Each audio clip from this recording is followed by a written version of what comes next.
Hey, welcome everybody to Never Stop Building. I'm Jason, and it's an icy morning here in Connecticut over the Thanksgiving holiday. And what better way to spend Thanksgiving than a road trip with the fam to pick up some cool pieces of Japanese wood that my buddy Jan has entrusted to me to store or use, and some other cool stuff. So I got to clear out his storage unit, and then we're driving up to Maine to hang out with a friend, drop it off at the compound, all before the turkey is done. So let's hit the road. I had to drive to central New York, unload this storage unit into a truck, and drive it all the way up to my house in Maine to unload the wood, and then back to Connecticut for the holidays. Pretty uneventful drive through the New York countryside to the storage unit. I guess we better get it unloaded now.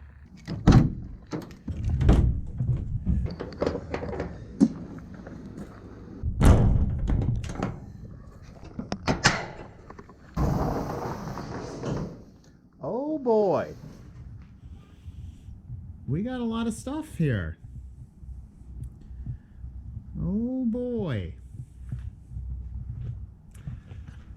Okay, well, I guess we better get loaded up.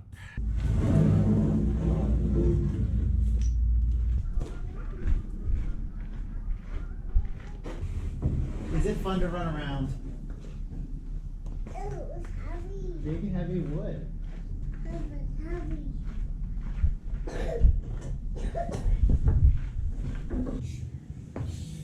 What is? What is?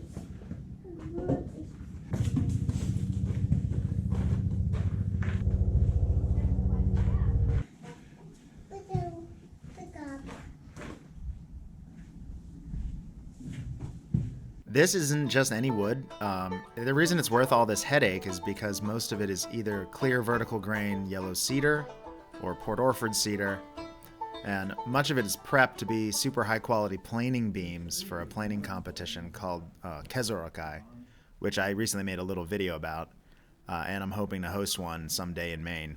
Also in this pile are actual Sugi Japanese cedar poles from Japan. They're peeled poles where the bark has been carefully removed and then sand polished, leaving this really otherworldly, unbelievably clean finish. That's why all these are going to be wrapped up with blankets and plastic for this drive.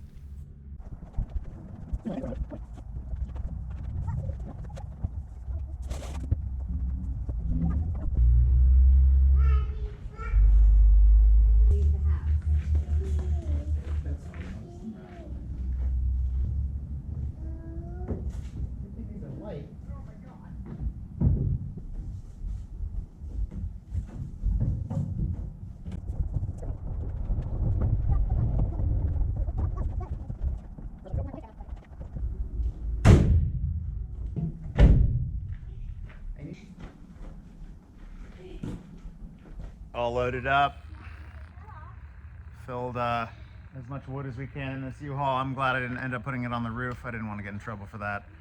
All the tokobashira are safely wrapped in blankets and plastic, and now we are headed up to Maine. Hey, maybe driving 9 hours up the East Coast before Thanksgiving with a toddler isn't the best idea. She mostly kept it together, but it was a long drive. We made it, and we stayed the night with some friends near the coast. Man, not only is every small town in Maine super adorable, but as we approached the compound, I kept seeing logging trucks and old skaters on the side of the road, and generally all the signs that this is kind of my kind of area. You know, where a man can leave a derelict piece of equipment too big for his needs next to his house for who knows how long and be celebrated for it. I'm definitely getting excited. Wow, here we made it. Oh, here's our house. It looks about as rough as I remember seeing it. Definitely got to do some gutter work.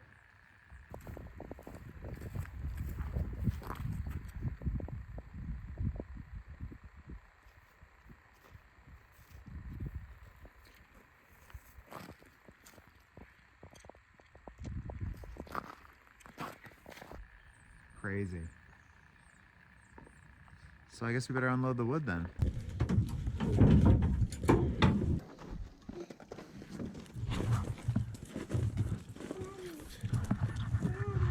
Continuing a long, never stop building tradition, we unloaded all the lumber into the kitchen of our rundown house. I'm starting to trickle out bits and pieces of this house as we're hoping to finally settle there soon after a long delay finishing projects. I have several videos of this in the pipe, but I've been waiting to release them until this project really begins so that it's not all sporadic. If you can ignore the paint colors from the previous owners, the real star of this old kitchen is this massive ancient beehive oven hearth thing. It seems like it's been converted to take the wood stove, but it still has what looks like a small domed bread oven and these big dough rising bowls that I guess warm up. And this brick foundation goes 8 feet down below the floor into the basement. If anybody has experience with these stoves, please get in touch. I'd really like to bring it back to its former glory.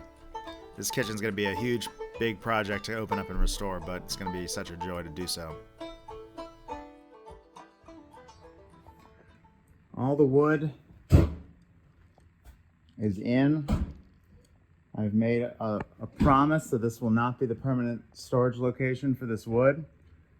But until we move in, it seems like the safest place for some of these beautiful pieces of cedar and Sugi.